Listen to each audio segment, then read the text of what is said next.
Pleasant morning, virtual learners of Valenzuela City. I am your teacher for today, Sir Alvin Cantre, who will make your cookie written class fun, exciting, and appetizing. Make sure to have your self-learning module with you so that you will be guided and will be able to apply the learnings that you can get as you answer the module and perform the tasks required in the course. To start our lesson, allow me first to give you an idea of the competency expected of you to develop at the end of the lesson, which is to identify the market forms and cuts of meats. Furthermore, the learning outcome of today's lesson are as follows. 1.1. Identify the market forms and cuts of meats. We are also expected to achieve the following learning objectives. Number 1, identify the market forms and cuts of meats. 2, draw and label the different cuts of meat. And number 3, appreciate the importance of cuts of meat through applying it in different dishes. Now, before we dive deeper with our lesson, let's have first a recap of what transpired in the past. So to do that, I prepared here a challenge for me to determine your past learnings. What should you do is to read and analyze the question, then write your answer on the chat box below. Now, if everybody is ready, then let's begin. Number 1, what is the only way to kill foodborne pathogens? A, by killing them softly. B, by reheating the food. C, by thoroughly cooking the food. Or is it letter D, by placing them in the refrigerator? Your 5 seconds starts now.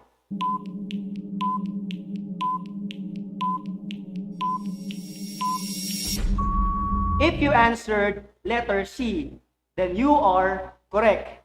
Now let's move to number 2. How can you make safe shopping for chicken and poultry? A, buy it first before other items. Letter B, this should be the last item you select before checking out. Letter C, packages of chicken should be wrapped in paper bags. Or is it letter D, packages of chicken and poultry should be sealed together? Your 5 seconds starts now.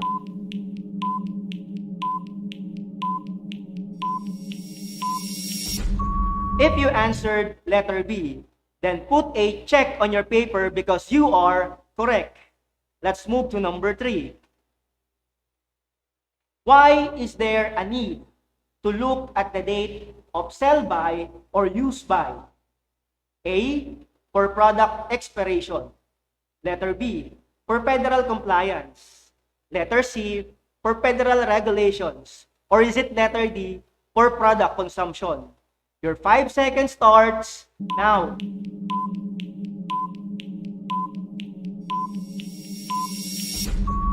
If you answered letter A, then put a check on your paper because you are correct. Let's move to number 4. Why do we need to cover marinated meats and poultry in the refrigerator? A, to avoid having spillage inside the refrigerator. Letter B, to avoid having bad odor inside the ref or refrigerator. Letter C, to avoid cross-contamination of bacteria. Or is it letter D, to maintain the cleanliness of the refrigerator? Your 5 seconds starts now.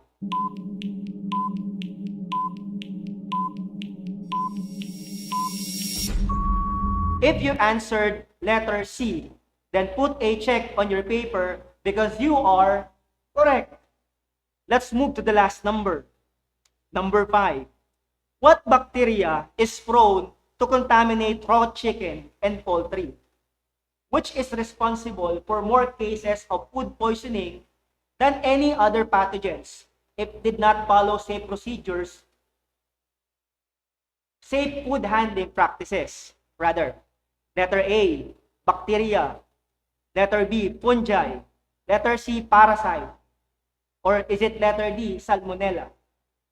Your 5 seconds starts now.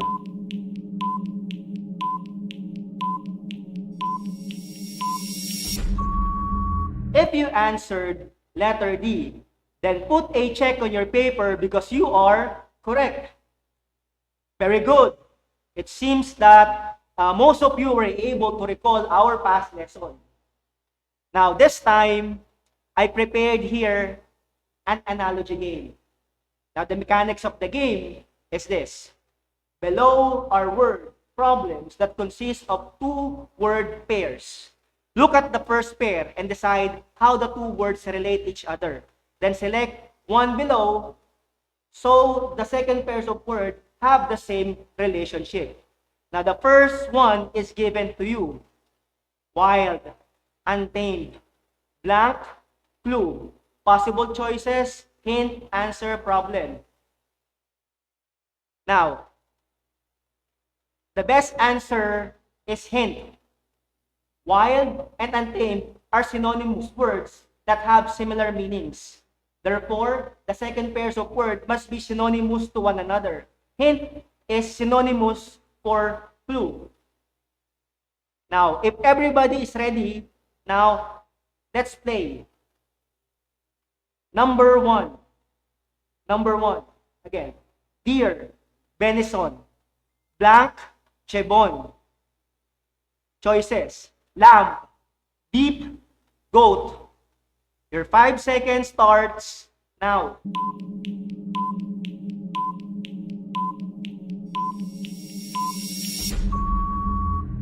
If your answer for number one is goat, then you are correct. Let's proceed to number two. Cattle, kare-kare. Goat, blank.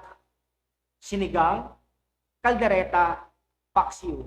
Your 5 seconds starts now.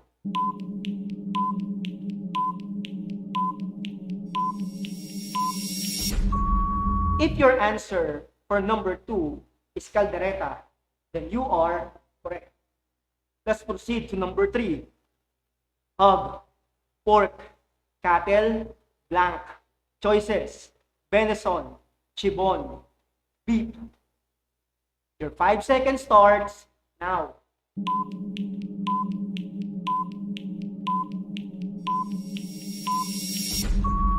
If you answered beef, then you are correct. Let's proceed to number 4. Pork ribs, sinigang. Beef shank, blank. Choices, papaitan, sinigang, bulalo or beef stew. Your 5 seconds starts now.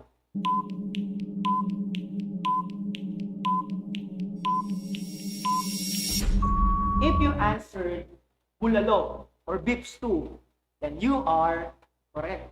Let's proceed to the last number. Number 5, tenderloin, beef steak, pork belly, blank. Choices, dinuguan, lechon kawale, pork stew. Your 5 seconds starts now.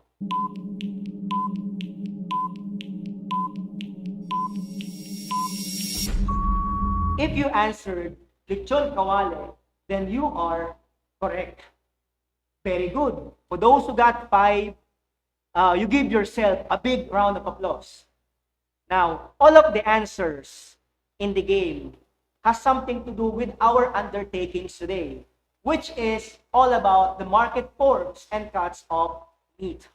Okay? When we say meat, it is a flesh of the edible parts of animal, particularly domesticated cow, pigs, and lambs.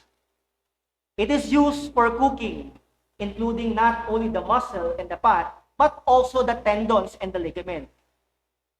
Meats are great sources of protein.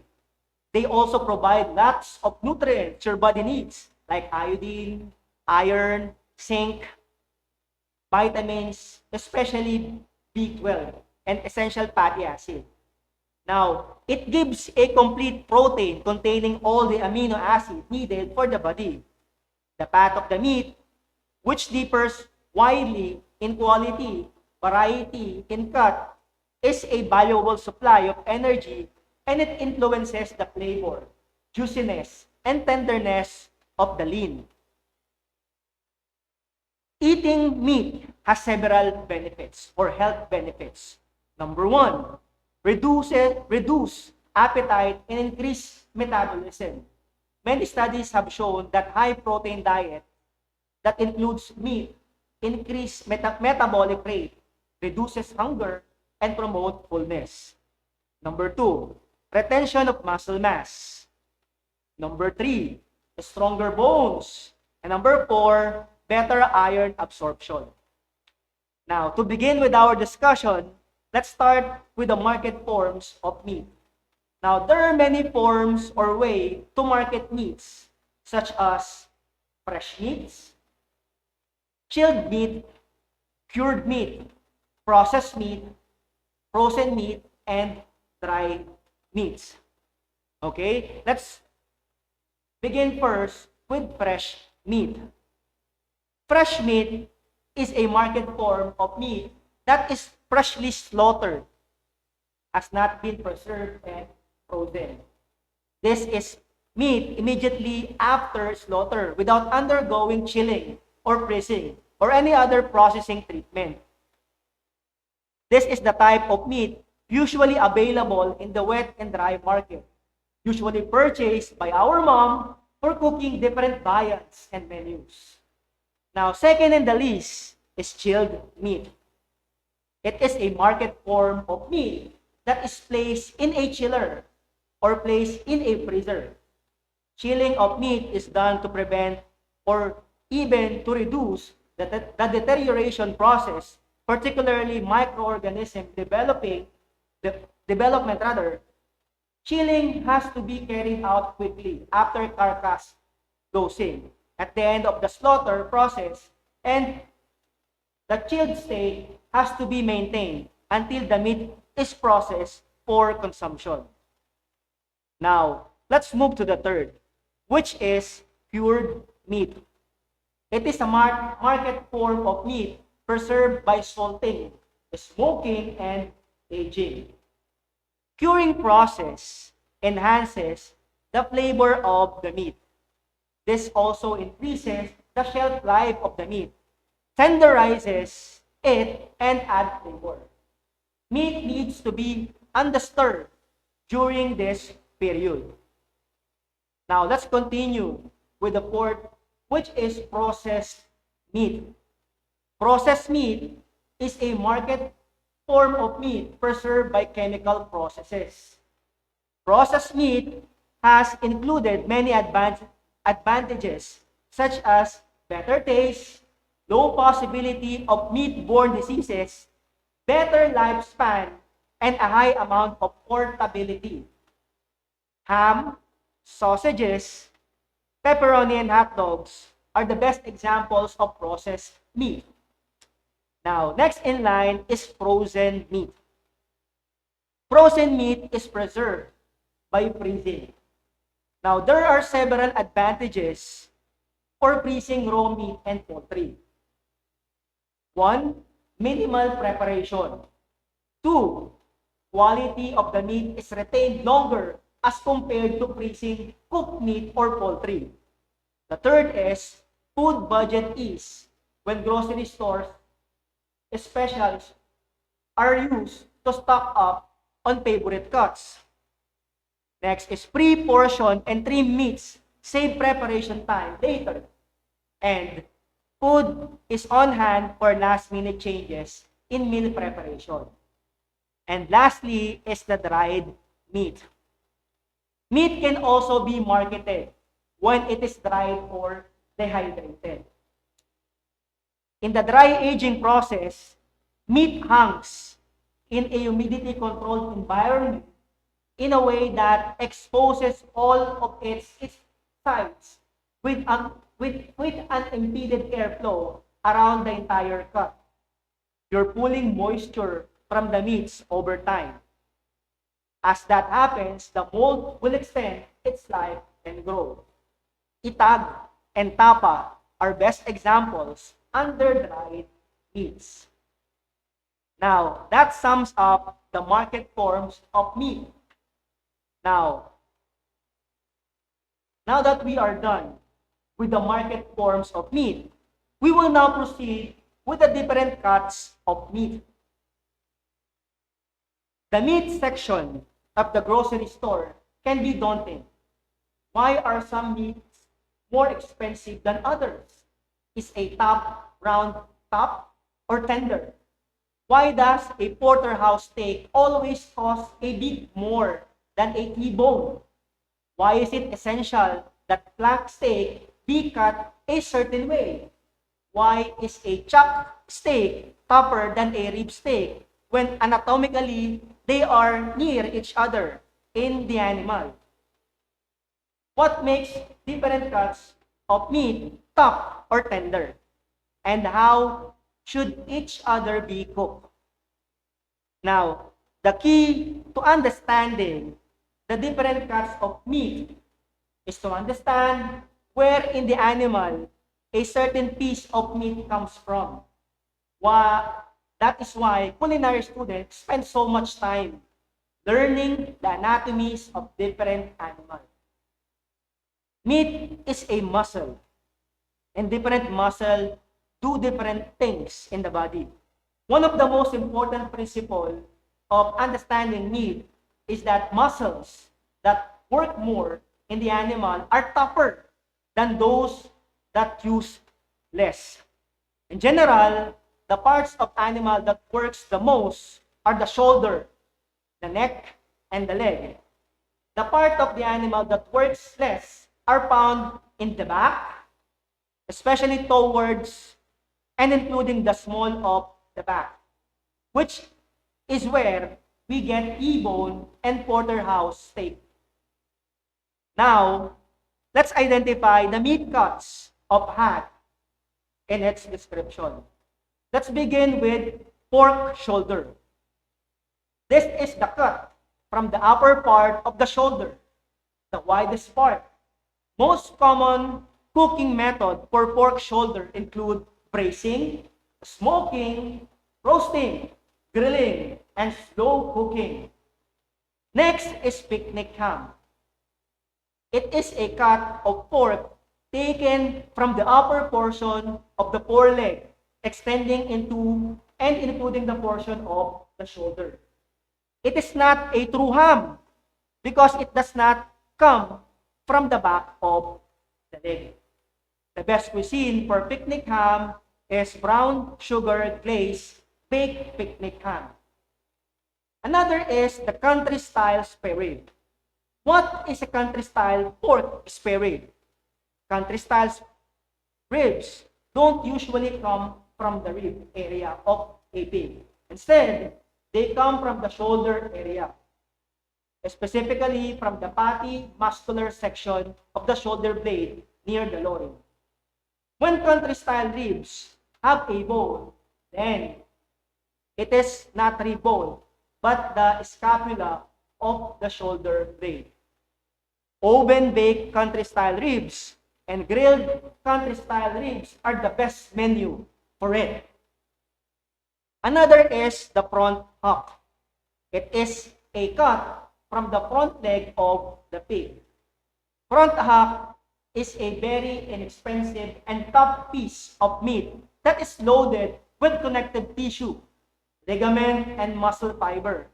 When cooked low and slow, however, it yields pork tender meats and very flavorful broth that is used for making stews and soup. Pork hock are available either smoked or unsmoked.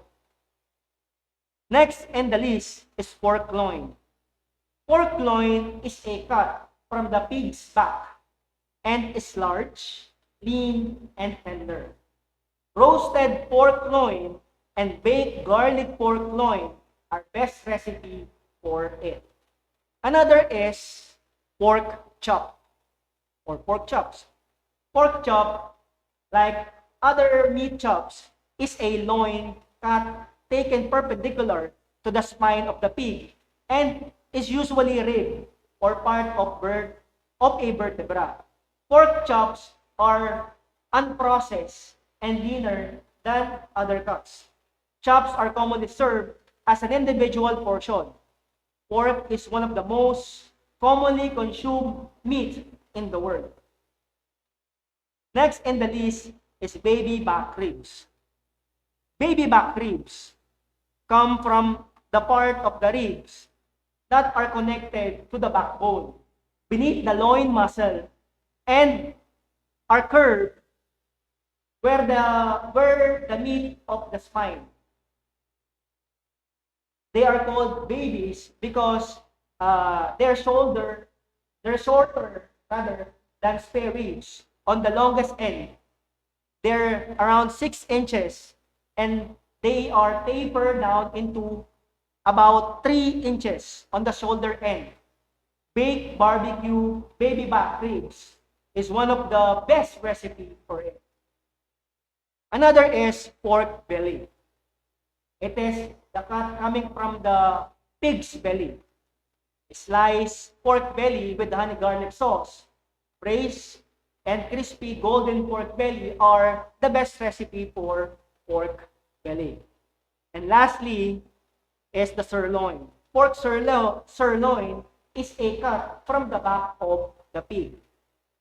Pork sirloin, also sometimes called pork loin. Pork loin roast and center cut pork roast and pork tenderloin are two different cuts of meats and look very different. The pork tenderloin is long while thin, while the pork sirloin is shorter and not as thin. Now, glazed pork sirloin, roast with pineapple vinaigrette recipe, and garlic herb, crusted boneless pork sirloin roast are the best recipe for pork sirloin. Again, pork shoulder, picnic ham, country style spare rib, front hock, pork loin, and sirloin, pork chop, baby back ribs, and pork belly are the best cut for pork. Now, this time, we will move to the beef or veal. Now, to begin with is a chuck. Beef chuck comes from the forequarter, consisting of parts of the neck, shoulder blade, and upper arm. Beef chuck produces tough but very flavorful cuts of the meat. This primal cut has a good deal of connective tissues. Filipino-style roast beef, braised, and beef mechado are the best menu for this cut. Another is the shank. This is the cut from the leg, very tough and chewy. This beef chunk is the leg portion of a steer or heifer in Britain. The corresponding cut of beef are the shin, pork shank, and the leg, the hind shank. Due to constant use of this muscle by the animal, it tends to be tough, dry, and chewy. So, it is best cooked for a long time in moist heat. Filipino beef shank soup or bulalo is the best menu for this cut. Next in the list is brisket. Brisket is a cut of meat from the breast or lower chest of veal or beef. It is one of the least tender cuts of beef, but braised, smoked, or slowly roasted, it is rendered soft and satisfying with incredible flavor. Another in the list is beef ribs. Short ribs are a cut of beef taken from the brisket, chop, plate, or rib areas of the beef cattle. They consist of a short portion of the rib bone, which is overlaid by meat, which varies in thickness. beef ribs with barbecue sauce, oven-baked barbecue beef ribs, and slow-cooked short ribs are the best menus for beef ribs. Next in the list is the plate or beef. Plate of beef. The plate of beef is a 4/4 cut from the belly of the cow, just below the rib cut. It is typically cheap, tough, and fatty meat. It is cheaper beef cut, mechado, and beef pares are the most favorable menu for this cut. Another in the list is flank steak. Flank steak is a cut of beef taken from the abdominal muscle or lower chest of the steer. French butcher refers to it as babite, which means beef. Lemon garlic butter flank steak with mushrooms and flank steaks are the best menus for this cut. Next in the list is beef loin. It is the cut from the back of the cow above the ribs, one of the tenderest cut. The loin yields the most tender and expensive cut of the beef, but not the most flavorful. The choicest portion is the tenderloin, which is exquisitely tender and lean. The top loin and sirloin aren't as tender, but they're a bit more flavorful. Cuts from the loin require very little work to taste great. Next is beef sirloin. It is a cut from the back of the cow just past the loin. Pretty tender and flavorful. Now, it is a cut of meat and especially of beef from the part of the hindquarter just in front of the round. Sirloin steak with garlic butter and pan-seared sirloin with mushroom are the best recipe for this cut. And lastly is the round. It is the cut from the back of the cow above the back legs. Chewy and tough. Round steak is a beef steak from the round, the rear leg of the cow. Again, beef chunk, shank, brisket, rib, short plate, flank, loin, sirloin, and round are the best cuts for beef or veal. Now, this time, let's have an activity. Now, the title of the activity is Pick One. Now, what you will do is identify the word being described in the following statements. Select your answer from the box below. You have 5 seconds to answer each question. Now, you can also type your answer on the chat box below. Now, if everybody's ready, then let's begin. Number 1. It is a cut from the breast or lower chest of the beef or veal. Choices are the following. Brisket, pork belly, sirloin, or is it baby back ribs? Your 5 seconds starts now.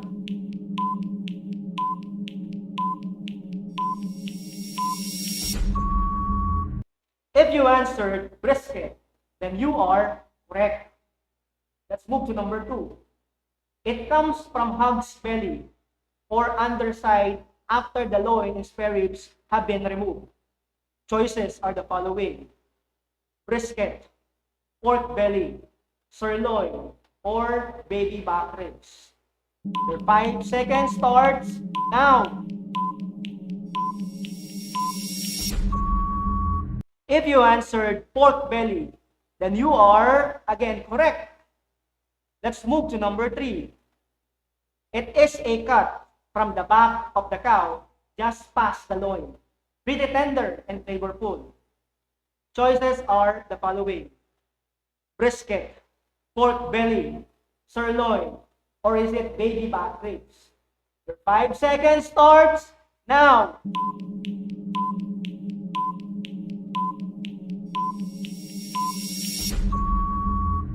If you answered sirloin, then you are correct. Let's proceed to number 4. It is a cut from the hog's breast with a lot of meat and egg. Choices are the following: brisket, pork belly, sirloin, or is it spare ribs? Your 5 seconds starts now.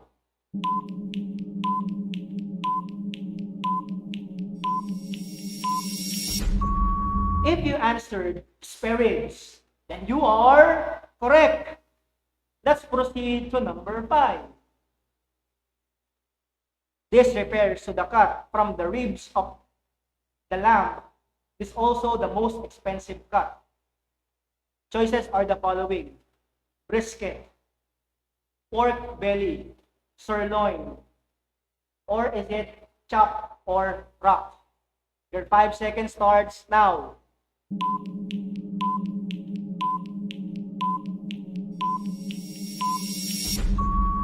If you answered chop or rack, then you are correct. Now, if you completed answering it without mistake, then you are perfectly ready to move to the next lesson. Now, you give yourself a big round of applause. Now, that sums up our lesson for today. Now, for me to determine how far you got, we're going to explain what to learn today by completing the following: I know, I will apply, and I will share. Example: I know how important the market forms of meat to mankind. I will apply the different meat cuts in my daily menu or cuisine. I will share the importance of meat, their nutrition, and their value to our body. Now, this time, I want you to get your answering notebook and answer the following concept related in our undertakings today. Now, the direction is this: read and analyze the question, then write the letter of the best answer on your quiz notebook or in the comment box below. Let's begin with number 1.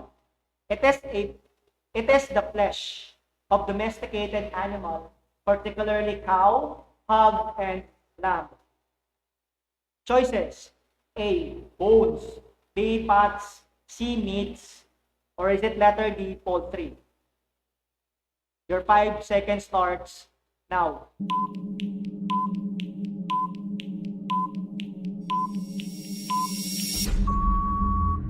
If you answered letter C, then put a check on your paper because you are correct. Let's proceed to number 2.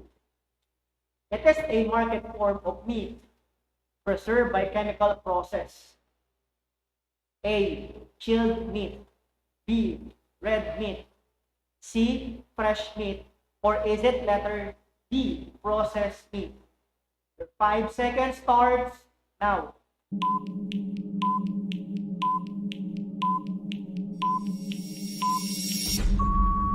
If you answered letter D, then put a check on your paper because you are correct. Let's move to number 3. It is a market form of meat preserved by salting. Choices are the following: chilled meat, A, letter B, cured meat, C, fresh meat, or is it letter D, processed meat? Your 5 seconds starts now.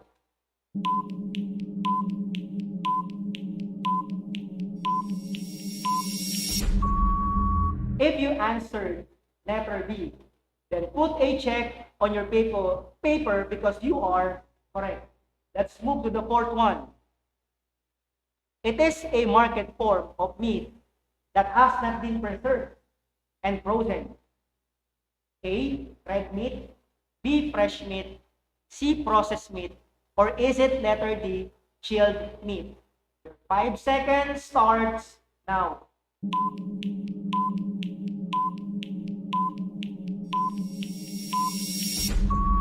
If you answered letter B, then you got it right. Let's proceed to number 5.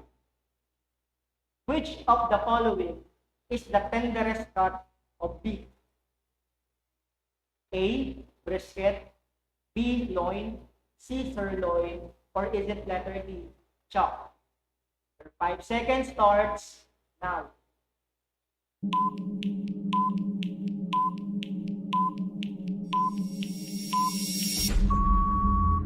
If you answered letter B, then put a check on your paper because you are correct. Now count the number of correct item over 5. If you got 5 over 5, then you are great. You are now ready to the next stage of our lesson. Very good.